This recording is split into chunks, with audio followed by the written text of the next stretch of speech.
हे friends, स्वागत है आप सभी का movie stock movie explain channel पे, जिस पर आज मैं रिकैप करने वाली हूँ द पेंगुइन के एपिसोड 1 को। तो चलिए अब आपका टाइम बिल्कुल भी ना वेस्ट करते हुए शुरू करते हैं इस वीडियो को, वो भी स्पॉइलर वार्निंग के साथ। लेकिन उससे पहले मेरी एक छोटी सी रिक्वेस्ट, वीडियो को लाइक शेयर और चैनल को सब्सक्राइब करने की।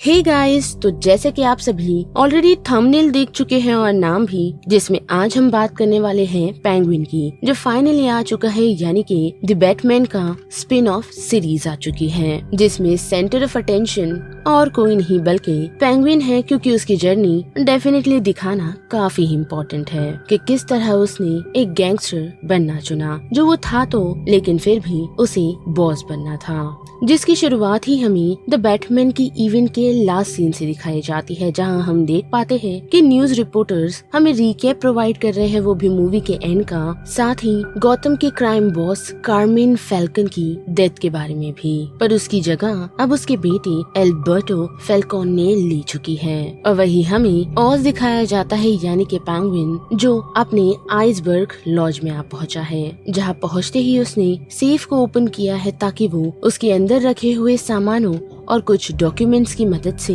मेंबर ऑफ गवर्नमेंट के साथ साथ फैल्कन की फैमिली को ब्लैकमेल कर सके। लेकिन उसके अंदर कुछ ज्वेलरीज भी रखी होती है, जिसे देखकर ऑज काफी खुश हो जाता है, पर अनफॉर्चुनेटली एक यंग गैंगस्टर उसे इंटरप्ट कर देता है, जो और कोई नहीं एल्बर्टो है। पर अनफॉर्चुनेटली वो उसे कुछ करता नहीं, क्योंकि हम देख पाते हैं कि ऑज उसके ड्रग्स और अल्कोहल की प्रॉब्लम का एडवांटेज उठाता है, जिसके बाद नशा करते हुए एल्बर्टो ऑज को बताता है कि उसने एक नई चीज को एक्सप्लोर किया है, जो एक नया ड्रग्स है, जो उनके ड्रग्स बिजनेस में रिवॉल्यूशनरी ला सकता है, यानी कि काफी बड़ा चेंजेस ला सकता है। लेकिन इतना ही नहीं, बल्कि वो उसके हाथ में पहनी हुई रिंग्स को भी उसे दिखाता है, जिसे उसने अपने फादर से लिया था। पर वो रिंग उसके फादर की भी नहीं, बल्कि उनकी राइवल की है, जो और कोई नहीं क्राइम बॉस सेल्वाटोर मरोनी है। साथ ही अल्बर्टो इस बात को लेकर काफी कंफ्यूज है कि क्या सच में वो उसके फादर की जगह संभाल सकता है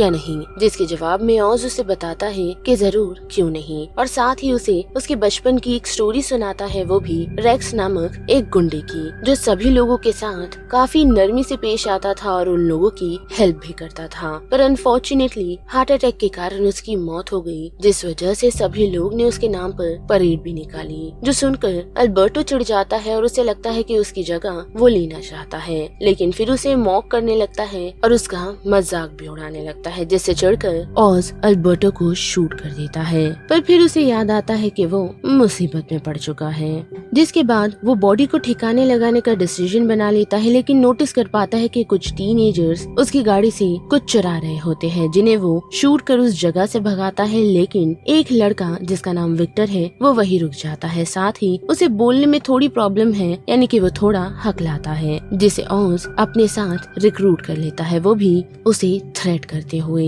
और फिर वो दोनों मिलकर डेड बॉडी को ऑज की डिक्की में डालते हैं, जिसके बाद वो लोग यहाँ से सीधा ऑज की लेडी फ्रेंड के पास पहुँचते हैं, जहाँ वो उसे मनाने में कामयाब होता है कि सभी लोगों को वो ये कहे कि कल रात, यानी कि आज रात, वो पूरा टाइम उसी के साथ था, जो सुनकर ईव भी हाँ कह देती है। जिसके बाद वो लोग यहाँ से सीधा बॉडी को ठिकाने लगाने के लिए पहुंचते हैं, जहां ऑज नोटिस करता है कि विक्टर अपनी जान के लिए उससे भीख मांग रहा है, जिसके जवाब में ऑज उससे यही कहता है कि वो उसे जिंदा रखेगा, वो भी तब तक जब तक वो उसकी हेल्प करता रहेगा। जिसके बाद वो दोनों मिलकर ड्रग्स के वेयरहाउस आ पहुंचते हैं, जहां उसने अपने एक वर्कर को काउंसिलमैन को ब्लैकमेल करने के लिए कहा है, और उसी के साथ हमें पता चलता है कि कुछ समय पहले उनके ड्रॉप्स चुरा लिए गए थे, यानी कि उनके ड्रग्स को किसी ने चुरा लिया था, जिसे वो लोग फाइनली रिकवर करने में कामयाब हुए हैं। पर उसमें से कुछ सामान अभी भी गायब है, और उसी दौरान ऑज को कॉल आता है फैल्कन के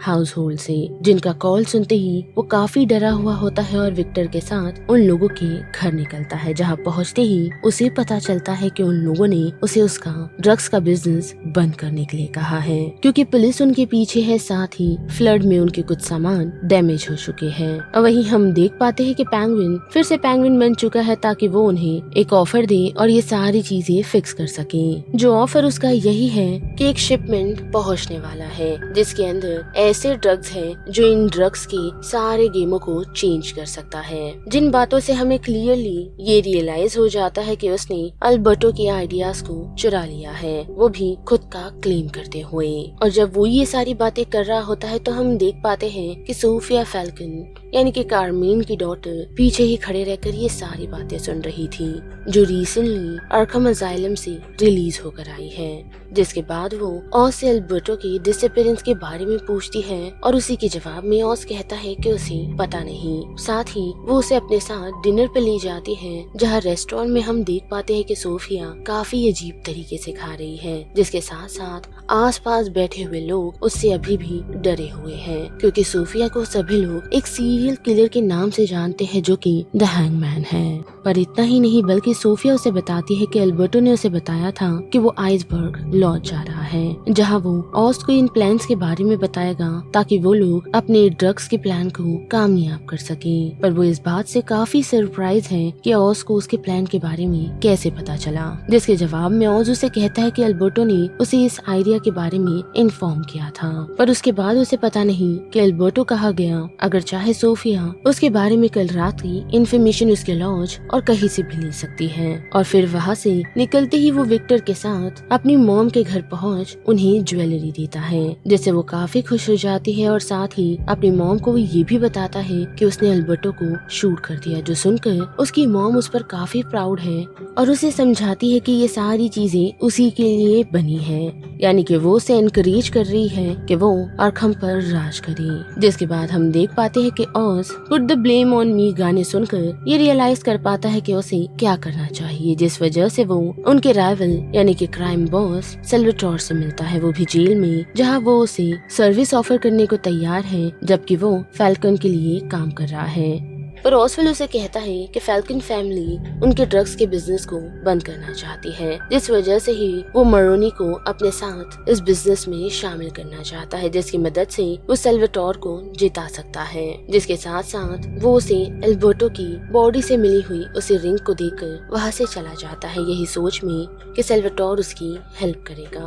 पर लौटते हुए हम देख पाते हैं कि ऑस को सोफिया के लोग किडनैप कर लेते हैं, लेकिन उससे पहले ही उसने विक्टर को कहीं भेज दिया था ताकि वो उससे अपना कुछ काम करवा सके। और जैसे ही ऑस को होश आता है तो देख पाता है कि फैल्कन के घर उसे बांध कर रखा गया है, वो भी बगैर किसी कपड़े के, जहाँ सोफिया उसे इंटेरोगेट करती है और उसे बताती है कि उस रात ऑज ने कुछ बच्चों पर शूट किया था और उन्होंने उसे ये भी बताया है कि उस रात अल्बर्टो आया था। पर ऑज कहता है कि वो उस बच्चे पे भरोसा कर उस पर भरोसा नहीं कर रही, जिस वजह से सोफिया उस छोटे बच्चे को शूट कर देती है। पर वो लोग कुछ बात करे उससे पहले ही उनके घर के बाहर एक कार क्रैश होती है और जैसे ही उस कार को चेक किया जाता है तो उसके अंदर सोफिया को अपने भाई अल्बर्टो की डेड बॉडी मिलती है और साथ ही ये लिखा हुआ भी कि ये पे बैक है। लेकिन इतना ही नहीं बल्कि उसकी एक फिंगर गायब भी है जिसमें उसने रिंग पहनी थी। और इससे हमें क्लियर हो जाता है कि ऑज ने विक्टर को